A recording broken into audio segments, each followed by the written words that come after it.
Gulfiya kichkina do'mboq qulchalarini shishaga cho'zib, sabrsizlik bilan labini cho'lpillata boshladi. "Hozir sutni isitaman", dedi Mittivoy va Gulfiyani Karlsonga berdi. U yana "Bidi-bidi" deb chaqaloqni silkita boshladi. Mittivoy bu orada pechni yoqib sutni isita boshladi. Mana orada bir necha daqiqa o'tdi. Gulfiya o'z kravatchasida mazza qilib uxlab yotardi. Uning qorni to'q, kayfi chog' edi. Mittivoy uning atrofida yelib yugurardi. Karlson bo'lsa kravatchasini zo'r berib tebratar va baland ovozda "Bidi-bidi-bidi, bidi-bidi-bidi" deb o'zicha alla aytardi. Biroq shunchalik shov-shuvga qaramay, Gulfiya uxlab qoldi. Chunki uning ham qorni to'ygandi, ham charchagandi. "Endi bu yerda ketishdan avval bir jinnilik qilaylik", dedi Karlson. U stol oldiga keldi-da, kesilgan kolbasa solingan likopchani oldi. Mittivoy ag'raygancha uning xatti-harakatini kuzatib turardi. Karlson likopchadan bir bo'lak kolbasani oldi. "Jinnilik qilishning nimaligini hozir ko'rasan." Karlson kolbasa bo'lagini eshik dastasiga ilib qo'ydi. "Birinchi raqam", dedi u xursand bo'lib va boshini likillatib qo'ydi. Keyin Karlson chiroyli oq chinni kaptar turgan javon oldiga bordi-da, Mittivoy bir nima deyishiga ulgurmasdanoq kaptarning tumshug'iga kolbasani tishlatib qo'ydi. "Ikkinchi raqam", dedi Karlson. "Uchinchi raqamni Gulfiyaga oladi." U likopchadagi oxirgi kolbasa bo'lagini oldi-da, uxlab yotgan Gulfiyaning qo'lchasiga tutqazib qo'ydi. U chindan ham kulgili edi. Gulfiya o'rnidan turib kolbasani o'zi olib, keyin qo'lidagi kolbasa bilan uxlab qolgan deb o'ylashi mumkin edi. Biroq Mittivoy toqati toq bo'ldi. "O'tinaman, bunday qilmagin", dedi. "Xotirjamlik bo'lsin, xotirjamlik", dedi Karlson unga javoban. "Biz qizchaning ota-onasini kechqurunlari uydan ketmaslikka o'rgatib qo'yamiz." "Nega endi?" deb so'radi Mittivoy hayron bo'lib. "Oyog'i chiqqan kolbasani o'zi borib oladigan bolaning bir o'zini tashlab ketishga ularning yuraklari betlamaydi. Keyinchalik bu bola nimalarni olmaydi? Balki otasining ko'chaga taqib chiqadigan bo'yinbog'ini olgisi kelib qolar." Karlson kolbasa Gulfiyaning jajji qo'lchalaridan tushib ketmasmikan deb tekshirib ham ko'rdi. "Xotirjamlik bo'lsin, xotirjamlik", dedi u gapida davom etib. "Nima qilishimni juda yaxshi bilaman. Axir men dunyodagi eng yaxshi enagaman-ku." Xuddi shu payt Mittivoy kimningdir zinapoyadan ko'tarilayotganini eshitib qoldi-yu, qo'rqqanidan o'rnidan sapchib turib keldi. "Ular kelishyapti", dedi shivirladi u. "Xotirjamlik bo'lsin, xotirjamlik", dedi Karlson va Mittivoyni deraza oldiga yetaklab bordi. "Mana qulf teshigiga kalit solishdi." Mittivoy "Bular ish bo'ldi, qo'lga tushdik", deb o'yladi. Lekin baxtiga ular tomga chiqib olishga ulgurishdi. Oradan bir zum o'tmay eshik ochilib, Mittivoyning qulog'iga quyidagi so'zlar chalindi. "Bizning do'mboq Susanamiz haliyam uxlab yotibdi-ya", dedi ayol kishi. "Ha, qizchamiz uxlab yotibdi", dedi erkak kishi. Biroq shu payt birdan qichqiriq eshitildi. Gulfiyaning dadasi bilan oyisi qizchaning qo'lidagi kolbasani ko'rib qolishgan bo'lsa kerak. Mittivoy Gulfiyaning ota-onasi dunyodagi eng yaxshi enaganing qilmishlari haqida nimalar deyishni kutib o'tirmasdi. Eng yaxshi enaga bo'lsa, ularning ovozini eshitishi bilanoq mo'rining orqasiga chaqqon yashirinib oldi. "Bezorilarni ko'rishni istaysanmi?" deb so'radi Karlson Mittivoydan. Sal nafaslarini rostlab olishgach, boloxonalarning birida ikki zo'r ashaddiy bezorilar turishardi. Karlson bezorilar haqida go'yo o'zining xususiy mulki haqida gapirayotgandek gapirardi. Mittivoy uning gapiga ishonmadi-yu, biroq baribir o'sha bezorilarni ko'rgisi kelib qoldi. Karlson ko'rsatgan boloxona derazasidan g'ovur-g'uvur kulgu va qiyqiriq eshitilardi. "Ho, ular kayf-safo qilishyapti", dedi Karlson. "Yur, nimani ermak qilishayotganini borib ko'ramiz." Karlson bilan Mittivoy yana bog'ot yoqalab emaklab ketishdi. Ular boloxonaga yetishganda Karlson boshini ko'tarib derazaga qaradi. Derazaga parda osib qo'yilgandi. Biroq Karlson pardadan bir teshik topdi. O'sha teshikdan hamma narsa ko'rinardi. "Bezoralarnikida mehmon bor ekan", deb shivirladi Karlson. Mittivoy ham teshikdan ichkariga qaradi. Xonada ko'rinishi bezoriga o'xshagan ikki odam bilan yuvosh, yoqimtoy yigit o'tirardi. Mittivoy bunaqa yigitlarni buvisining qishlog'ida ko'rgandi. "Bilasanmi, bu yerda nima gap bor?" deb shivirladi Karlson. "Menimcha, bezoralarning niyati buzuq. Ular biror xunuk ish qilishmoqchi, lekin biz ularga xalaqit beramiz."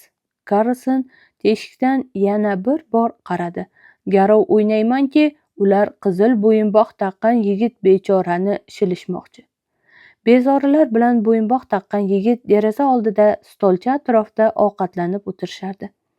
Bezoralar o'qtin-o'qtin mehmonning yelkasiga qoqib qo'yishardi. "Seni uchratganimiz juda yaxshi bo'ldi-da, aziz Oskar.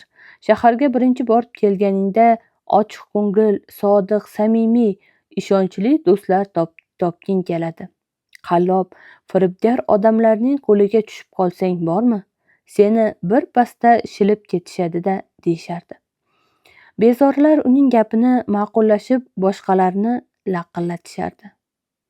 "Bo'lmasamchi, firibgarlarga yem bo'lish hech gap emas. Omading bor ekan, yigit, File bilan meni uchratib qolding." "To'g'ri. Rule bilan meni uchratib qolmaganingda bilmadim holing nima kechardi.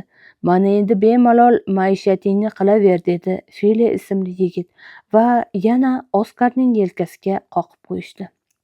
Keyin Filening bir ishini ko'rib Mittivoy hang-mang bo'lib qoldi. File Oskarning shimining orqa cho'ntagiga qo'lini solib hamyonini oldi-yu, ehtiyotkorlik bilan o'z shimining orqa cho'ntagiga solib qo'ydi. Oskar hech nimani sezmay qoldi, chunki xuddi shu payt Rule uni mahkam quchoqlab olgan edi. Rule quchog'ini yozganda uning qo'lida Oskarning soati paydo bo'ldi. Rule soatni ham shimining orqa cho'ntagiga solib qo'ydi.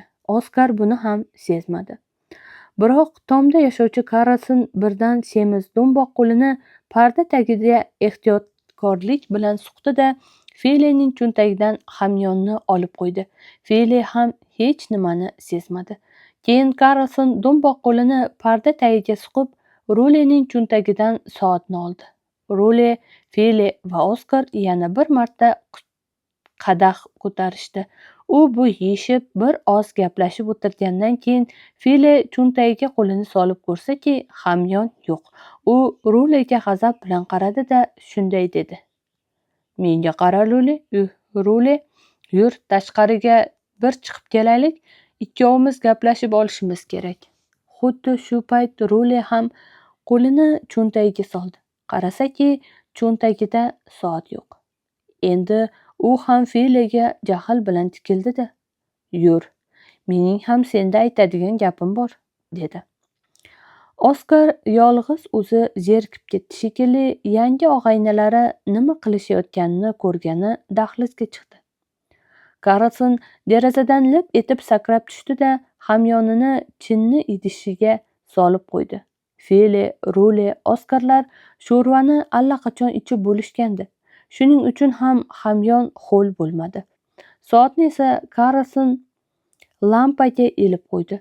U shundagina ko'rinadigan joyda yengil chayqalib turardi. File, Rule va Oskar xonaga kirishlari bilan soatni ko'rishdi.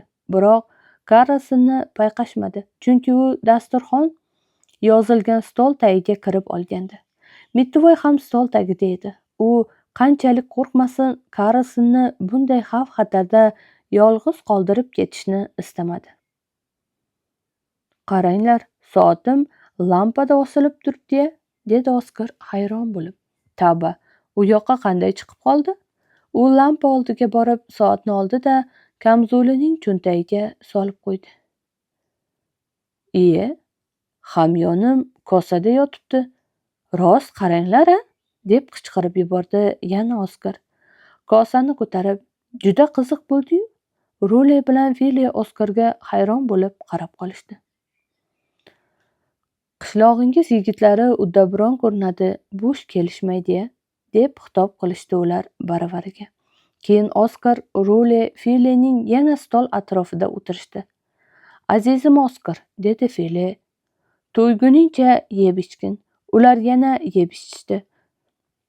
Bir-birlarining yelkalariga qoqishdi. Bir ozdan keyin Fili dasturxonni sal ko'tarib, Oskarning hamyonini stol tagiga tashlab yubordi. U hamyonni o'zining cho'ntagidan ko'ra polda yaxshi saqlanadi, but turadi deb o'ylagan bo'lsa kerak. Biroq aksi bo'lib chiqdi. Stol tagida o'tirgan Karlson hamyonni oldi-da, Rulening qo'liga qistirdi. O'shandan keyin Rule, Fili, senga nisbatan noinsoflik qildim, sen oliyjanob odamsan, dedi. Oradan bir qancha vaqt o'tgandan so'ng Rule qo'lini stol tagiga suqib soatni polga qo'ydi. Karlson soatni oldi-da, Filining qo'liga tutqazdi. Endi Fili bunday dedi. Senday sodiq do'st kam topiladi, Rule. Biroq shu payt Oskar baqirib qoldi. Hamyonim qani? Soatim qani? O'sha zahoti hamyon bilan soat stol tagiga qo'yildi. Chunki Oskar g'alva ko'tarsa, Fili ham, Rule ham qo'lga tushishni istamasdi. Oskarning qattiq jahli chiqib, narsalarimni qaytarib beringlar, deb turib oldi. Fili ham bema'ni. Hamyoningni qayoqqa qo'yganingni men qayerdan bilay, deb baqirib qoldi. Rule bo'lsa, biz sening bir pulga qimmat soatingni ko'rganimiz yo'q. O'zingga ehtiyot bo'lmaysanmi, deb qo'shimcha qildi. Shu payt Karlson polda hamyon bilan soatni oldi-da, ikkovini ham Oskarning qo'liga tutqazdi. Oskar, hamyon bilan soatni olib boq. Rahmat senga, azizim Fili, rahmat Rule. Boshqa bunaqa hazil qilmanglar, deb xitob qildi. Shu payt Karlson kuchining boricha Filining oyog'iga musht tushirib qoldi. Shoshmay tur hali, bu qilig'ing uchun dodingni beraman, Rule, deb o'shqirdi Fili. Karlson bu orada Rulening oyog'iga shunday qattiq urdiki, u og'riqdan dodlab yubordi. Nima balo, esingni yedingmi? Nega urasan? Deb qichqirdi Rule. Rule bilan Fili stol yonida turib bir-birlarini do'pposlab ketishdi. Hamma likopchalar polga tushib chil-chil bo'ldi. O'takasi yorilib ketgan Oskar hamyon bilan soatni cho'ntagiga soldi-yu, tiraqaylab qochib qoldi. Shu Oskar bu tomonlarga qadam bosmadi. Mitvoyning ham esxonasi chiqib ketdi-yu, lekin qochib ketolmadi. Shuning uchun ham stol tagida qimir etmay o'tirdi.